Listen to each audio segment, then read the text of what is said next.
Hello everyone, আসসালামু আলাইকুম। এটা ঈদের ৫-৬ দিন পরের একটা ভিডিও ছিল। আম্মু কখনো বাহিরে বের হতে চায় না। আম্মু একদম ঘরকোণেই হয়ে গেছে। আর যেহেতু আম্মু অসুস্থ, এর জন্য আম্মু বাহিরে নামাটাও আম্মু সেফ মনে করে না। সো আম্মুকে খুবই জোর করে নিয়ে গেলাম। সো আম্মু, খালামণি, মামাতো ভাই, খালাতো ভাইরা, বোনরা, নিজের বোনেরা মিলে সবাই মিলে একটু তালতলা নদীর পাড়ে গিয়েছিলাম। এই জায়গাটা অনেক বেশি সুন্দর, আমার খুবই পছন্দের একটা জায়গা। কিন্তু প্রচণ্ড গরম ছিল সেদিনকার। আমরা বের হয়েছিলাম যে নদীর পাড়ে যাই একটু বাতাস পাবো, কিন্তু অনেক গরম ছিল। আর এই পাপড় ভাজাটা আমার খুবই পছন্দ ছিল, কিন্তু নদীর পাড়ে খুব শখ করে গিয়েছিলাম যে একটু ঠান্ডা বাতাস লাগবে, ভালো লাগবে। আর এত বেশি গরম লাগতেছিল, মানে সবাই অতিষ্ঠ হয়ে গিয়েছিলাম আমরা গরমে।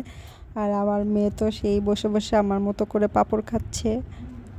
আর যেহেতু গরম লাগতেছিল, তার উপরে মাত্র গরম গরম সিঙ্গারা উঠাইছিল, আর সেই সিঙ্গারাগুলো খেয়েছিলাম। ও, যেমন মজা ছিল তেমন গরম ছিল। তারপরে মেয়ের আবদার, মেয়ে এই যে একটু দোলনাতে উঠবে, পরে আরশিয়াকে একা উঠাই নেই, আরশিয়া আর আমার খালাতো বোন জাহিন, ওকে উঠিয়েছিলাম। ও তো ওটা খুব বেশি মজা পাচ্ছিল, যেহেতু ওরা ছোট ছিল তখন উঠতে পারতো, এখন বড় হয়ে গেছে উঠতে পারে না, বাট এখানে উঠতে দিয়েছিল। তো সুন্দর একটা বিকাল কাটিয়েছিলাম। আম্মুকে নিয়ে যাওয়া মানেই অনেক সুন্দর একটা মুহূর্ত পার করা। আম্মু তার বোনের সাথে বসে বসে দূরে বসে গল্প করছিল, আর আমরা কাজিনরা মিলে একটু মজা করছিলাম। সো এই তো ছোট্ট একটা ভিডিও আপনাদের সাথে শেয়ার করলাম। সবাই আপনারা আমাদের জন্য দোয়া করবেন, আর এমন যেন সুন্দর সব সময় ভিডিও আপনাদের সামনে নিয়ে হাজির হতে পারি। সো আল্লাহ হাফেজ।